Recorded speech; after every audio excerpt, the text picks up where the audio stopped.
நான் பண்ண தப்ப யாரும் பண்ணிடாதீங்க. பரம்பரை மண்ணாங்கட்டி பரம்பரைன்னு இப்படி துண்டுப்பட்டு கரைச்சிட்டாங்க நம்ம 2 பேரும். அனைவருக்கும் வணக்கம். திருவண்ணாமலை அமாவாசை அன்னைக்கு கிரிவலம் வந்தோம். அந்த ஒரு பதிவை தான் இன்றைக்கி நம்ம திங்க் ட்ராவல் ஈட் பேஜில் நான் பதிவிட்டிருக்கேன். இதை பற்றின ஒரு ஷார்ட் வீடியோ தான் நம்ம பார்க்க போகிறோம். எனக்கு மட்டும் போட்டு கோணையா இருக்கு. எல்லாம் என் நேரம். மாசம் வாங்குவோம், ஆனால் எங்கேயோ தொலைச்சிருவோம். மறுபடியும் இங்கே வந்து வச்சுக்கிட்டு தான் கிளம்புவோம். மொத்தம் ஒரு 6 மணி நேரமாக கிரிவலம் சுற்றிட்டு மறுநாள் காலையில் குளித்து கோயிலுக்கு போகிறதுக்கு ரெடி ஆயாச்சு. ஸோ கிரிவலம் சுற்றுறதுக்கு பார்த்திங்கன்னா நாங்கள் கொஞ்சம் மெதுவாக தான் நடப்பேன். நான் எனக்காக பாவம் எங்கள் கூட வந்தவங்களும் எல்லாருமே மெதுவாக தான் நடப்பாங்க.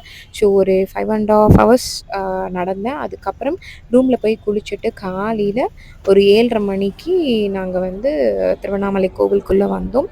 கிரிவலம் ஸ்டார்ட் பண்ண டைமிங் பார்த்திங்கன்னா நைட் ஆகிடுச்சு.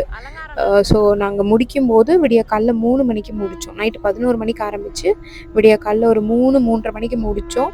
ஸோ முடிச்சுட்டு ரூமில் போயிட்டு ஒரு 1 or 2 hours ரெஸ்ட் எடுத்துகிட்டு காலையில் குளித்து முடித்து ரீஃப்ரெஷ் ஆகிட்டு சாமி தரிசனமுக்கு பண்ணலாம் அப்படின்னு சொல்லிட்டு திருவண்ணாமலை கோவிலுக்குள்ளே வந்தோம்.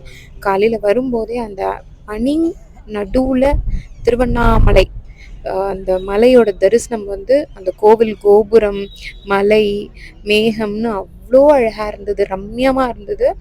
அதை முடிச்சுட்டு கோவிலுக்குள்ளே போகும்போது பயங்கர ரஷ்ஷு, செம்ம ரஷ்ஷு. ஸோ இந்த ரஷ்ஷில் தான் வந்து இன்றைக்கி நாங்கள் அண்ணாமலையார் தரிசனம் பார்த்துருந்தோம். பரம்பரை மண்ணாங்கட்டி பரம்பரைன்னு இப்படி துண்டுப்பட்டு கரைச்சிட்டாங்க நம்ம 2 பேரும். கிட்டத்தட்ட மெயின் கோபுரத்துலேருந்து கிளி கோபுரம் வர்றதுக்கே எங்களுக்கு வந்து 2 மணி நேரம் ஆச்சு. ஸோ இந்த அளவுக்கு ரஷ் ஃபர்ஸ்ட் டைம் நான் திருவண்ணாமலையில் பார்த்தேன்.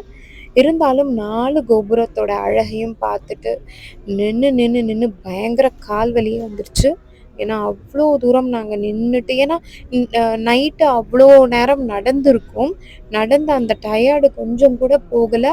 அதுக்குள்ளேயே மறுபடியும் நம்ம வந்து நடக்க ஆரம்பிச்சிட்டோம், நின்றுட்டுருக்கோம் அப்படின்னும் போது அதோட வலி ரொம்ப ஜாஸ்தியாக இருந்தது. பட் கொஞ்ச நேரம்தான் இருந்தது. அந்த அண்ணாமலையார் தரிசனம் முடிஞ்ச உடனே எனக்கு அந்த வலியெல்லாம் எங்கே போச்சுன்னே தெரியல. அவ்வளோ நல்ல தரிசனம் ஆனால் கிடச்சிது எங்களுக்கு. பயங்கர ரஷ்ஷு தான், இருந்தாலும் தரிசனம் நல்லாவே கிடச்சிது. 50 ரூபா ஸ்பெஷல் தரிசனமும் இருக்குது, ஃப்ரீ தரிசனமும் இருக்குது. ஸோ நீங்கள் போகிறவங்க உங்களோட வசதிக்கேற்ப அங்கே ரஷ் எப்படி இருக்குது அப்படிங்கிறத பார்த்துக்கிட்டு நீங்கள் தரிசனத்துக்கு க்யூவில் நின்றுடுங்க. ஸோ அங்கே கோவிலுக்குள்ளே வந்து ஃபோன் அலௌடு கிடையாது. அதனால் நான் வந்து நிறைய எடுக்கலை. என்னால் முடிஞ்ச அளவுக்கு உங்களுக்கு இந்த வீடியோவில் நான் கவர் பண்ணி காமிச்சிருக்கேன். திருவண்ணாமலை கிரிவலம் சுற்றுறது வந்து அவ்வளோ சாதாரணமான விஷயம் இல்லை, எல்லாராலையும் சுற்றிடவும் முடியாது. அதே மாதிரி தொடர்ந்து ஒரு 3 கிரிவலம், 3 அமாவாசைக்கோ இல்லை 3 பௌர்ணமிக்கோ சுற்றும் பொழுது நம்ம நினச்சது நிச்சயமாக நிறைவேறும் அப்படின்னு சொல்லுவாங்க. பட் அது கடவுளுடைய சித்தம் தான். ஏன்னா எனக்கு தெரிஞ்சு என்னால் கண்டினியூஸாக ஒரு 3 மாதம் தொடர்ந்தா போல் போகவே முடியலை. பொதுவாக பௌர்ணமி அன்னைக்கு தான் வந்து கிரிவலம் சுற்றுவாங்க. ஆனால் அமாவாசைக்கு சுற்றுறது அதை விட விசேஷம் அப்படிங்கிறத வந்து நிறைய பேர் சொல்லி நான் கேள்விப்பட்டிருக்கேன். அமாவாசைக்கு சித்தர்களும் இறங்கி வந்து நம்மளோட கிரிவலம் சுற்றுவாங்க அப்படிங்கிறது ஐதீகம். ஸோ ஒரு அமாவாசைக்கும் நீங்கள் ட்ரை பண்ணி பாருங்களேன். பௌர்ணமி கிரிவலம் போகிறத விட ரொம்ப விசேஷமான ஒரு கிரிவலம் அமாவாசை அன்று நம்ம நடக்கிற அந்த கிரிவலம் தான். ஸோ இந்த கிரிவலம் பார்த்திங்கன்னா மொத்தம் 14 கிலோமீட்டர்.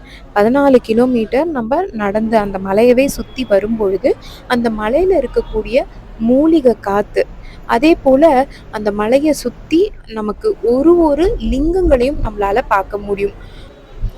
ஸோ அதுக்கப்புறமா அண்ணாமலையாரையும் உண்ணாமலை அம்பாளையும் தரிசனம் செய்து முடித்து பிரகாரம் சுற்றி வரும்பொழுது நடராஜர், முருகர்னு அனைத்து தெய்வங்களையும் அங்கே நம்மளால் பார்க்க முடியுது. பழங்காலத்தில் வெட்டப்பட்ட கிணறு கூட இன்னும் அங்கே அப்படியே இருக்குது.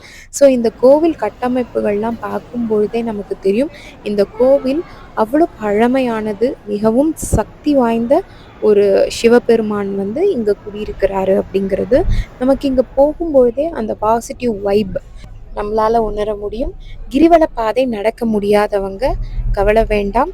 ஒரு ஆட்டோவோ இல்லை கார்லேயோ கூட நம்ம அந்த அண்ணாமலையவே கிரிவல பாதையில் சுற்றி வரலாம். தார் ரோட்டுகள்லாம் அந்த மாதிரி தான் அமைஞ்சிருக்கு. எங்களோட சுவாமி தரிசனம் ரொம்ப ரொம்ப ரொம்ப திருப்திகரமாக அமைஞ்சிருந்தது. ஸோ நான் ஒரு தப்பு பண்ணியிருந்தேன். அது என்ன தப்பு அப்படிங்கிறத வந்து இந்த வீடியோ எண்டில் சொல்லியிருப்பேன். ஸோ தரிசனம் முடிச்சுட்டு வெளியில் வந்ததுக்கப்புறம் தான் நாங்கள் கோவிலில் கொடுத்த பிரசாதம் அமிர்தமாக இருந்தது. சாப்பிட்டு முடித்தோம். ஹலோ வணக்கம் மக்களே. இன்னைக்கு நம்ம வந்திருக்கிறது திருவண்ணாமலை அண்ணாமலையார் உண்ணாமலை அம்பாள். இவங்களோட தரிசனம் இன்னைக்கு ரொம்ப பிரமாதமாக அமைஞ்சிருந்தது. பட் நான் பண்ண தப்ப யாரும் பண்ணிடாதீங்க. எந்த ஒரு நல்ல நாள், விசேஷ நாள், அமாவாசை, பௌர்ணமி, சனி, ஞாயிறு, அரசு விடுமுறை நாட்கள்ல தயவு செய்து வந்துடாதீங்க. கிட்டத்தட்ட சாமி தரிசனம் பார்க்கறதுக்கு 50 ருபீஸ் டிக்கெட்லேயே எங்களுக்கு 4 hour ஆச்சு. அவ்வளோ ரஷ்ஷு. நேற்று கிரிவலம் முடிச்சுட்டு ரீஃப்ரெஷ் ஆகிட்டு திருப்பி இவ்வளோ தூரம் எங்களால் நிற்கணும் அப்படிங்கிறது ரொம்ப கஷ்டமாக இருந்தது. அந்த கஷ்டத்துலேயும் அண்ணாமலையாரோட தரிசனம் எங்களுக்கு ரொம்ப திருப்தியாக அமைஞ்சிருந்தது. கண்டிப்பாக இந்த வீடியோ பார்க்குறவங்களுக்கும் இந்த வீடியோ கண்டிப்பாக பிடிச்சிருக்கோன்னு நம்புகிறேன். இதே மாதிரி தொடர்ந்து நிறைய திருத்தலங்கள் பற்றிய தகவல்களுக்கும் தொடர்ந்து நம்ம சேனலை சப்ஸ்கிரைப் பண்ணுங்கள், லைக் பண்ணுங்கள், ஃபார்வர்ட் பண்ணுங்கள். தேங்க்யூ.